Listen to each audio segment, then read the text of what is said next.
Sa mga nagtatanong nga po pala kung ano nakaganapan din sa palaisdaan na pinapagawa ko noong nakaraan, ay ito na nga po at sa wakas ay natapos na din. Kubo na lang ang kulang at papagawan din nga natin ang kubo din sa may gilid ng palaisdaan para mabantayan.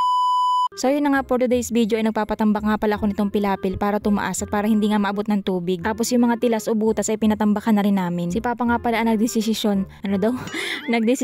Nagde-decide kung ano ipapagawa dyan sa palaisdaan. At malay-malayan ko baga dyan. At ang aking tagatambak nga pala ngayon ay aking mga nagwagwapuhang kapatid na si Jamil at ang pinsan kong si John Lloyd at si Jim Rex. Naks, baka pwedeng 100 na lang ang inyong araw.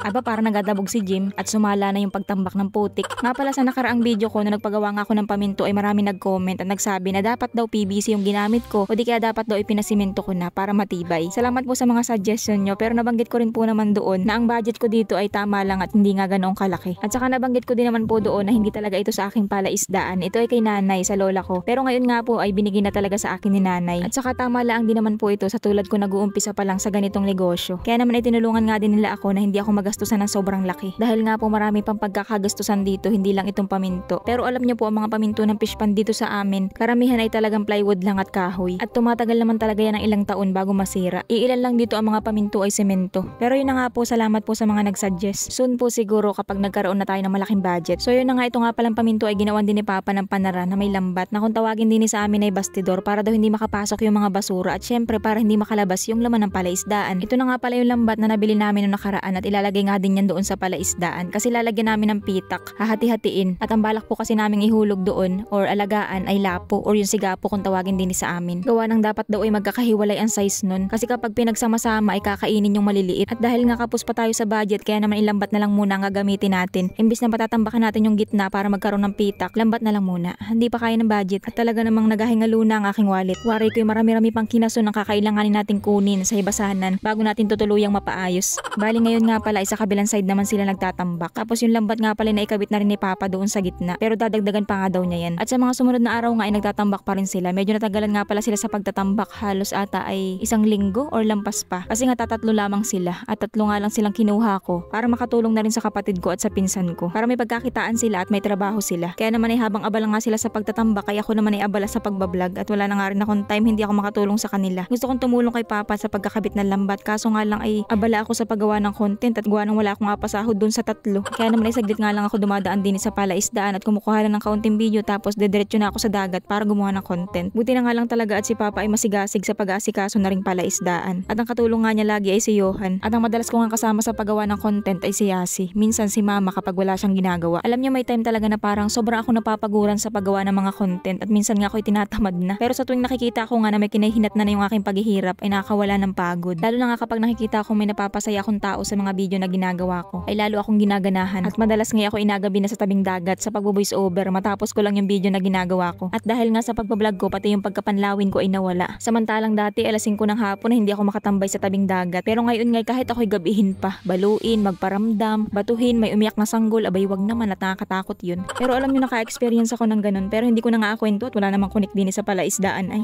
So yun na nga tapos na nga pala magtambak yung 3 at hanggang alas 11 nga lang pala sila. Bukas naman ulit. Galing nga pala ako niyan sa panghihibasan at napadaan na nga rin pala ako din sa gilid ng palaisdaan at nakakuha ako ng tapalang. At natinik pa nga ako dyan ng aroma. Wala lang, share ko lang. Makati-kati, naiwan pa yung kaputol. Bali 3 pitak nga lang palang ginawa ni Papa din sa may fish pond. O in English ko na, baka nauumay na kayo sa salitang palaisdaan ay parang kanina ko pa nababanggit. At ayun nga at sa wakas ay natapos na rin. Ngayon naman ay maglalagay na kami dito ng aalagaan namin. Sigapo nga pala itong dala ni Papa. O lapo kung tawagin sa iba. Ito nga pala yung mga nahuli niya sa paninisid. At ang usap nga namin ni Papa, yung mga nahuhuli niya sa paninisid ay ako na lang ang bibili. At palalakihin ko dito. Sa ngayon kasi wala pa kaming makuhaan ng similya ng lapo. Pero kung meron man kaming makukuhaan ng similya ay patuloy pa rin naman akong bibili sa mga nahuhuli ni Papa. Lapo nga pala naisipan kong ihulog dito kasi nga yan ang trip ko. Bakit baga? Di maganda po kasi yan alagaan at yan nga ang mas mahal. Pero mahal din naman po ang sugpo at katang. Pero mas mahal kita.